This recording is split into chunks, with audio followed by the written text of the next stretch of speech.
বর্তমান ইরান সম্পর্কে মহানবী হজরত মোহাম্মদ সাল্লাল্লাহু আলাইহি সাল্লাম 10টা ভবিষ্যৎবাণী করেছেন। এখানে 10টা ভবিষ্যৎবাণী দেওয়া হলো, দেখুন তো ভবিষ্যৎবাণীগুলো ঠিক কিনা। প্রিয় শ্রোতাবৃন্দ, পূর্বের ভিডিওতে আমরা ইরান বা তৎকালীন পারস্য সাম্রাজ্য নিয়ে পবিত্র কোরআনের সেই বিস্ময়কর ভবিষ্যৎবাণী সম্পর্কে জেনেছিলাম, যা অক্ষরে অক্ষরে সত্য প্রমাণিত হয়েছিল। কিন্তু আজ আমরা এমন এক রোমহর্ষক ঘটনার গভীরে প্রবেশ করব, যা শুধু ইতিহাস নয়, বরং আধুনিক যুগের ইতিহাসবিদদেরও ভাবিয়ে তোলে। প্রশ্নটা ছিল, যেই পারস্য সাম্রাজ্য গত 1000 বছর ধরে পৃথিবীর বুকে সুপার পাওয়ার হিসেবে রাজত্ব করেছে, যাদের পরাজিত করা তো দূরের কথা, পরাজয়ের কল্পনা করাও ছিল অসম্ভব, সেই পারস্যকে আরবের একদল সাধারণ মুসলিম কিভাবে মাত্র কয়েক বছরের মধ্যে ইতিহাসের পাতা থেকে নিশ্চিহ্ন করে দিল। আশ্চর্যজনক বিষয় হলো, কুরআনের সেই ভবিষ্যৎবাণীর পাশাপাশি স্বয়ং বিশ্বনবী হজরত মুহাম্মদ সাল্লাল্লাহু আলাইহি ওয়াসাল্লামের একটি অমোঘ ভবিষ্যৎবাণী ছিল এই সাম্রাজ্যের ধ্বংস নিয়ে। আজ আমরা জানব কিভাবে একটি চিঠি ছেড়ার অপরাধে একটি বিশাল সাম্রাজ্য ভেঙে টুকরো টুকরো হয়ে গিয়েছিল। এই মহাকাব্যিক কাহিনীর শুরু হয় হুদাইবিয়ার সন্ধির পর থেকে। যখন আরবের অভ্যন্তরীণ শত্রুদের ভয় কিছুটা স্তিমিত হলো, তখন আল্লাহর রাসূল সাল্লাল্লাহু আলাইহি ওয়াসাল্লাম বিশ্বজুড়ে ইসলামের আলোকবর্তিকা পৌঁছে দেওয়ার পরিকল্পনা করলেন। তিনি বিভিন্ন দেশের সম্রাটদের কাছে ইসলামের দাওয়াত সম্বলিত চিঠি পাঠালেন। নবীজি সাল্লাল্লাহু আলাইহি ওয়াসাল্লামের এই দূতরা পৌঁছে গিয়েছিলেন তৎকালীন বিশ্বের বড় বড় পরাশক্তিদের দরবারে। এমনই একটি চিঠি পাঠানো হয়েছিল রোমান সম্রাট হিরাক্লিয়াস বা হারকিউলাসের কাছে, যার সম্পর্কে আমরা গত ভিডিওতে বিস্তারিত জেনেছি। আরেকটি চিঠি পাঠানো হয়েছিল বর্তমান জর্ডানের শাসকের কাছে, কিন্তু সেই দাম্ভিক শাসক নবীজির দূতকে নৃশংসভাবে হত্যা করে। ইতিহাসের নিয়ম অনুযায়ী কোনো দেশের দূতকে হত্যা করা মানে সরাসরি যুদ্ধের ঘোষণা। এরই প্রতিক্রিয়ায় রাসূল সাল্লাল্লাহু আলাইহি ওয়াসাল্লাম 3000 সাহাবীর এক ছোট কিন্তু অকুতোভয় বাহিনী পাঠান। সেই যুদ্ধে ইসলামের 3 জন মহান সেনাপতি একে একে শহীদ হন এবং চূড়ান্ত পর্যায়ে যুদ্ধের কমান্ড গ্রহণ করেন হযরত খালিদ বিন ওয়ালিদ রাদিয়াল্লাহু তাআলা আনহু। সেই যুদ্ধের বীরত্বের জন্যই রাসূল সাল্লাল্লাহু আলাইহি ওয়াসাল্লাম তাকে সাইফুল্লাহ বা আল্লাহর তলোয়ার উপাধিতে ভূষিত করেন। এবার আসা যাক মূল ঘটনায়। রাসূল সাল্লাল্লাহু আলাইহি ওয়াসাল্লামের একটি চিঠি পাঠানো হয়েছিল পারস্যের বিখ্যাত ও প্রভাবশালী সম্রাট খসরু পারভেজের কাছে। নবীজির দূত যখন খসরুর দরবারে পৌঁছালেন এবং চিঠিটি পেশ করলেন, তখন এক নজিরবিহীন ঘটনা ঘটল। খসরু চিঠিটি খুলেই প্রথম লাইন পড়েই ক্রোধে ফেটে পড়লেন। চিঠিতে লেখা ছিল, আল্লাহর পক্ষ থেকে তার বান্দা ও রাসূল মুহাম্মাদের পক্ষ থেকে পারস্য সম্রাট খসরুর প্রতি। তিনি দেখলেন নবীজি সাল্লাল্লাহু আলাইহি ওয়াসাল্লাম চিঠির শুরুতে নিজের নাম লিখেছেন। খসরু অহংকারে চিৎকার করে বললেন, এক আরবির এত বড় সাহস, সে আমার নামের আগে নিজের নাম লিখেছে। ক্ষিপ্ত হয়ে খসরু নবীজির পবিত্র চিঠিটি টুকরো টুকরো করে ছিঁড়ে ফেললেন। খসরু যখন চিঠিটি টুকরো টুকরো করছিলেন, তিনি জানতেন না যে তিনি আসলে নিজের সাম্রাজ্যের ভাগ্যকেই ছিঁড়ে ফেলছেন। শুধু তাই নয়, ইয়েমেনের তৎকালীন বাহরাইন ও ইয়েমেন অঞ্চলের গভর্নর বাজানকে নির্দেশ দিলেন, যাও আরবে গিয়ে দেখো কোন ব্যক্তি এমন ধৃষ্টতা দেখিয়েছে, তাকে গ্রেফতার করে শিকল পরিয়ে আমার দরবারে নিয়ে এসো। বাজান মূলত ইয়েমেনের গভর্নর ছিলেন, তবে পারস্য সাম্রাজ্যের অধীনে আরবের বিশাল এলাকা বাহরাইন সহ তাদের নিয়ন্ত্রণে ছিল। খসরুর আদেশে বাহরাইনের শাসক 2 জন সৈন্যকে মদিনায় পাঠালেন। সৈন্যরা যখন মদিনায় পৌঁছে নবীজিকে গ্রেফতারের কথা জানালো, তখন রাসূল সাল্লাল্লাহু আলাইহি ওয়াসাল্লাম শান্ত কণ্ঠে এক অভাবনীয় কথা বললেন। তিনি জিজ্ঞেস করলেন, তোমরা আমাকে কোন অপরাধে নিয়ে যেতে চাও? সৈন্যরা উত্তর দিল, সম্রাট খসরু পারভেজের সাথে বেয়াদবির জন্য আপনাকে বন্দী হিসাবে নিয়ে যাওয়া হবে। রাসূল সাল্লাল্লাহু আলাইহি ওয়াসাল্লাম তখন এক গাম্ভীর্যপূর্ণ ভবিষ্যৎবাণী করলেন। তিনি বললেন, তোমরা তোমাদের বাদশার খোঁজ নাও, সে তো কবেই মারা গেছে। আর শোনো, খসরু যেভাবে আমার চিঠি ছিঁড়েছে, আল্লাহ ঠিক সেভাবেই তার সাম্রাজ্যকে টুকরো টুকরো করে দেবেন। সৈন্যরা এই কথা শুনে থমকে গেল। তারা যখন ফিরে গেল, তখন দেখল সত্যি এক অলৌকিক পরিবর্তন ঘটে গেছে। খসরু পারভেজ যখন নবীজির চিঠি ছিঁড়েছিলেন, ঠিক তারপর থেকেই পারস্যের ভাগ্য পাল্টে যায়। ইতিহাসের পাতায় তাকালে দেখা যায়, নবীজির সেই বাণীর পর পারস্য সাম্রাজ্য যেন একটি অভিশপ্ত গোলকধাঁধায় আটকে যায়। খসরু পারভেজের নিজের বড় ছেলে শিরোয়ে বিদ্রোহ করে তার বাবাকে বন্দী করে এবং অত্যন্ত নৃশংসভাবে নিজের 18 জন ভাইকে হত্যা করে। এরপর বন্দী দশাতেই খসরু পারভেজের মৃত্যু হয়। কিন্তু শিরোয়েও বেশি দিন এই রক্তমাখা সিংহাসন ভোগ করতে পারেননি। কয়েক মাসের মধ্যেই এক রহস্যময় রোগে তার মৃত্যু হয়। এরপর খসরুর 7 বছরের এক নাতিকে সিংহাসনে বসানো হয়, কিন্তু সেনাবাহিনীর এক প্রভাবশালী কমান্ডার এই শিশু শাসন মেনে না নিয়ে তাকে হত্যা করে নিজেই সিংহাসন দখল করেন। সাধারণ মানুষ এই বিদ্রোহ পছন্দ করেনি। তারা রাজপরিবারের এক যুবককে সিংহাসনে বসায়, কিন্তু তিনিও মাত্র 2 বছর টিকেছিলেন। অবস্থা এমন এক পর্যায়ে পৌঁছালো যে রাজপরিবারে কোনো পুরুষ উত্তরাধিকারী খুঁজে পাওয়া যাচ্ছিল না। শেষ পর্যন্ত খসরু পারভেজের মেয়ে বোরান দুখতকে সিংহাসনে বসানো হয়। নবীজি সাল্লাল্লাহু আলাইহি ওয়াসাল্লামের সেই ভবিষ্যৎবাণী অনুযায়ী পারস্য সাম্রাজ্য ঠিক সেভাবেই টুকরো টুকরো হয়ে যাচ্ছিল, যেভাবে খসরু চিঠিটি ছিঁড়েছিলেন। মাত্র কয়েক বছরের ব্যবধানে পারস্যের সিংহাসনে এত বেশি শাসক বদলেছে, যা গত 1 শতাব্দীতেও ঘটেনি। পারস্যের এই অভ্যন্তরীণ দুর্বলতার খবর পৌঁছালো বর্ডার এলাকায় থাকা খ্রিস্টান উপজাতিদের কাছে।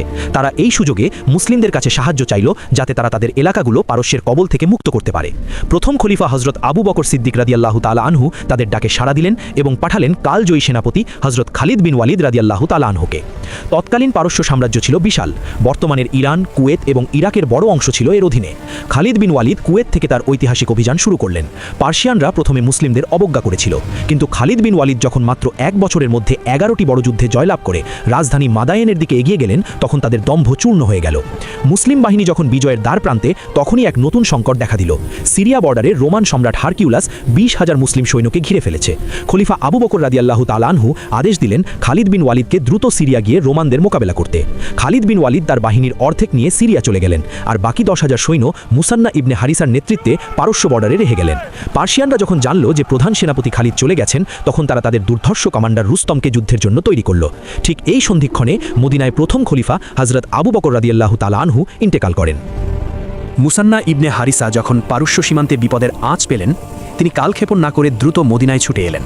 সেখানে এসে তিনি প্রথম খলিফা হযরত আবু বকর রাদিয়াল্লাহু তাআলা আনহুয়ের জানাজায় শরীক হলেন। শোকাচ্ছন্ন মদিনায় তখন দ্বিতীয় খলিফা হিসেবে দায়িত্ব নিয়েছেন হযরত ওমর ফারুক রাদিয়াল্লাহু তাআলা আনহু। মুসান্না খলিফাকে অনুরোধ করলেন, হে আমিরুল মুমিনিন, দ্রুত সাহায্য পাঠান, নইলে রুস্তমের বিশাল বাহিনী আমাদের সব শেষ করে দেবে। খলিফা ওমর রাদিয়াল্লাহু তাআলা আনহু পরপর 2 দিন মদিনার মুসলিমদের জিহাদের ডাক দিলেন, কিন্তু আশ্চর্যের বিষয় হলো কেউ সহজে এগিয়ে আসছিল না। এর 2টি কারণ ছিল। প্রথমত, আরবের প্রতিটি মানুষ জানত যে শ্রেষ্ঠ সেনাপতি খালিদ বিন ওয়ালিদ এখন রোমান সীমান্তে। দ্বিতীয়ত, পারস্য বা পার্সিয়ানদের শক্তি আর নিষ্ঠুরতার ভয় আরবদের মনে শত শত বছর ধরে গেঁথেছিল।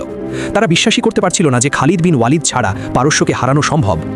অবশেষে তৃতীয় দিন খলিফার জ্বালাময়ী খুতবা শুনে এক ব্যক্তি দাঁড়িয়ে বললেন, আমি লড়াই করব। তিনি ছিলেন আবু উবাইদা ইবনে মাসুদ সাকাফি। উল্লেখ্য, তিনিই ছিলেন সেই বিখ্যাত মুখতার সাকাফির পিতা, যিনি পরবর্তীতে কারবালার ঘাতকদের থেকে প্রতিশোধ নিয়েছিলেন। পারস্যের সিংহাসনে তখন বসা সেই নারী শাসক সম্রাট রুস্তমকে আদেশ দিলেন আরবদের চিরতরে মিটিয়ে দিতে। মদিনা থেকে আবু উবাইদার নেতৃত্বে মাত্র 2-3 হাজার সৈন্য পাঠানো হলো। পারস্যের সেনাপতি রুস্তম তার 2 তুখর কমান্ডার জাবান এবং নার্সিকে পাঠালেন। তাদের পরিকল্পনা ছিল মুসলিম বাহিনীকে 3 দিক থেকে ঘিরে পিষে ফেলা, কিন্তু ইতিহাস অন্য কিছু লিখছিল। জাবান এবং নার্সি উভয়কেই শোচনীয় পরাজয় বরণ করতে হলো। নার্সির প্রায় 30,000 সৈন্য মুসলিমদের হাতে প্রাণ হারালো। এই দুঃসংবাদ যখন পারস্য দরবারে পৌঁছালো, রাগে অন্ধ হয়ে সম্রাট রুস্তমকে তিরস্কার করলেন এবং এবার যুদ্ধের ময়দানে পাঠালেন মারদান শাহকে। 2 বাহিনী মুখোমুখি হলো একটি সংকীর্ণ নদীর পাড়ে। মাঝখানে ছিল একটি সরু পুল বা সেতু। মারদান শাহ মুসলিমদের অফার দিল পুল পার হয়ে ওপারে আসতে। মুসলিমরা যখন সেতু পার হওয়া শুরু করলো, ঠিক তখনই মারদান শাহ চরম ধোঁকাবাজি করল। পুলের মাঝখানে থাকা মুসলিমদের ওপর অতর্কিতে তীর আর বিশাল হস্তি বাহিনী নিয়ে ঝাঁপিয়ে পড়ল। আরব সৈন্যরা আগে কখনো হাতি দেখেনি। ঘোড়াগুলো বিশালকায় হাতি দেখে ঘাবড়ে গিয়ে বিশৃঙ্খলা সৃষ্টি করল। সেই ভয়াবহ যুদ্ধে প্রায় 4,000 মুসলিম সাহাবী শহীদ হলেন। মুসান্না ইবনে হারিসা এই পুল পার হওয়ার বিপক্ষে ছিলেন, কিন্তু যখন বিপর্যয় নেমে এলো, তিনি বীরত্বের সাথে টিকে রইলেন এবং ছত্রভঙ্গ হয়ে যাওয়া মুসলিমদের পুনরায় একত্রিত করলেন। শেষ পর্যন্ত এক অলৌকিক পাল্টা আক্রমণে এই যুদ্ধেও মুসলিমরা বিজয় ছিনিয়ে নিল। এই পরাজয়ের পর পারস্য সাম্রাজ্য বুঝতে পারল এটি মরো নয়তো বাঁচো বা ডু অর ডাই পরিস্থিতি। তারা 17 বছরের সেই তরুণ উত্তরাধিকারী ইয়াজদগির্দকে সিংহাসনে বসিয়ে এক বিশাল যুদ্ধের প্রস্তুতি নিল। অন্যদিকে মদিনা থেকে খলিফা ওমর রাদিয়াল্লাহু তাআলা আনহু পাঠালেন 3,000 নয় বরং 30,000 সৈন্যের এক বিশাল বাহিনী, যার কমান্ডার ছিলেন নবীজি সাল্লাল্লাহু আলাইহি ওয়াসাল্লামের মামা হযরত সাদ ইবনে আবি ওয়াক্কাস রাদিয়াল্লাহু তাআলা আনহু। শুরু হলো ইতিহাসের সেই শ্রেষ্ঠ কাদিসিয়ার যুদ্ধ। যুদ্ধের ঠিক আগ মুহূর্তে সাদ ইবনে আবি ওয়াক্কাস রাদিয়াল্লাহু তাআলা আনহু ভীষণ অসুস্থ হয়ে পড়লেন। তিনি ঘোড়ায় চড়ার ক্ষমতাটুকুও হারিয়েছিলেন, কিন্তু দমে যাননি তিনি। ময়দানের পাশের একটি দুর্গ থেকে তিনি যুদ্ধ পরিচালনা করতে লাগলেন। ঠিক এই সময়ে সিরিয়া বিজয় শেষ করে 6,000 অভিজ্ঞ মুসলিম সৈন্য এসে মূল বাহিনীর সাথে যোগ দিল, যা মুসলিমদের মনোবল কয়েক গুণ বাড়িয়ে দিল। যুদ্ধের ময়দানে পারস্যের হাতিগুলো ছিল মুসলিমদের জন্য জমদূত। ঘোড়াগুলো হাতি দেখে পালিয়ে যাচ্ছিল। পরিস্থিতি নিয়ন্ত্রণের বাইরে চলে গেলে মুসলিমরা এক নতুন কৌশল নিল। তারা বর্ষা নিয়ে সরাসরি হাতিদের চোখের ওপর আঘাত করতে শুরু করলো। অন্ধ হয়ে যাওয়া হাতিগুলো যন্ত্রণায় দিকবিদিক জ্ঞান হারিয়ে উল্টো নিজেদের পারস্য বাহিনীকেই পিষে মারতে শুরু করলো। এভাবে দিনরাত যুদ্ধের পর এক পর্যায়ে পারস্যের প্রধান সেনাপতি রুস্তুম নিহত হলেন। তার মৃত্যু ছিল পারস্যের কফিনে শেষ পেরেক। সেনাপতিকে হারিয়ে পারস্যের বিশাল বাহিনী কচু কাটার মতো পালানো শুরু করলো। মুসলিম বাহিনী এবার এগিয়ে চলল পারস্যের রাজধানী মাদায়েন অভিমুখে। দজলা নদীর ওপারে ছিল সেই শাহী মহল। পার্সিয়ানরা ভাবল নদী পার হওয়া অসম্ভব, তাই তারা সব সেতু ধ্বংস করে দিল। কিন্তু মুসলিমরা দজলার উত্তাল ঢেউ দেখেও থমকালেন না। তারা আল্লাহর নাম নিয়ে ঘোড়া ছুটিয়ে দিলেন নদীর মাঝখানে। বিশাল দজলা নদীর উত্তাল ঢেউ মুসলিমদের সামনে কোনো বাধা হতে পারল না, বরং নদী যেন তাদের রাস্তা করে দিচ্ছিল। মহলের জানালা দিয়ে এই দৃশ্য দেখে পার্সিয়ানরা ভয়ে চিৎকার করে উঠল, ওরা মানুষ নয়, ওরা জিন পরি, কোনো মাখলুক এভাবে নদী পার হতে পারে না। ভয়ে তারা শহর ছেড়ে পালালো। এই সেই মুহূর্ত যা দেখে কবি ইকবাল লিখেছিলেন, দস্ত তো দস্ত হ্যায় দরিয়া ভি नहीं छोड़े हमने बहरे जुल्मत में दौड़ा दिया घोड़ा हमने। অর্থাৎ মরুভূমি তো সামান্য কথা, আমরা নদীকেও ছেড়ে দিইনি, অন্ধকার অতল সমুদ্রেও আমরা ঘোড়া ছুটিয়ে দিয়েছি। খলিফা ওমর রাদিয়াল্লাহু তাআলা আনহুর খেলাফতের মাত্র 8ম বছরে অর্থাৎ 642 খ্রিস্টাব্দে নেহাওয়ান্দের যুদ্ধ সংঘটিত হয়, যাকে ইতিহাসে ফাতহুল ফুতুহ বা বিজয়সমূহের বিজয় বলা হয়। এই যুদ্ধের মাধ্যমেই পারস্যের চূড়ান্ত দম্ভ মাটির সাথে মিশে যায়। সম্রাট খুসরু পারভেজ যে মহলে বসে নবীজির চিঠি ছিনে ছিলেন সেই মহলের সিংহাসন এখন মুসলিমদের পায়ের নিচে। 636 খ্রিস্টাব্দের কাদিসিয়া থেকে শুরু করে 642-এর নেহাবান্দ, মাত্র 6 বছরের এই মহাকাব্যিক অভিযান বর্তমান ইরানের সিংহভাগ অঞ্চল মুসলিমদের অধিকারে নিয়ে আসে। নবীজি সাল্লাল্লাহু আলাইহি ওয়াসাল্লামের ইন্তেকালের মাত্র 18 থেকে 20 বছরের মধ্যেই পৃথিবীর সেই অজেয় সুপার পাওয়ার পারস্য সাম্রাজ্য ঠিক সেভাবেই টুকরো টুকরো হয়ে ইতিহাসের পাতায় হারিয়ে গেল, যেভাবে সম্রাট খুসরু নবীজির চিঠিটি ছিঁড়েছিলেন। আজকের ইরান একসময় পারস্য সাম্রাজ্যের কেন্দ্র ছিল, কিন্তু নবীজির সেই অমোঘ ভবিষ্যৎবাণী আর সাহাবীদের অটল ইমানি শক্তির কাছে তাদের হাজার বছরের দম্ভ টিকতে পারেনি।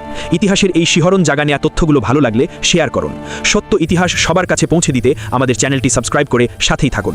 ধন্যবাদ। ভিডিওর তথ্যগুলো ঠিক কিনা কমেন্ট করে জানাবেন, আর ভিডিওটা ভালো লাগলে সবাই বেশি বেশি লাইক শেয়ার সেভ করে দিবেন।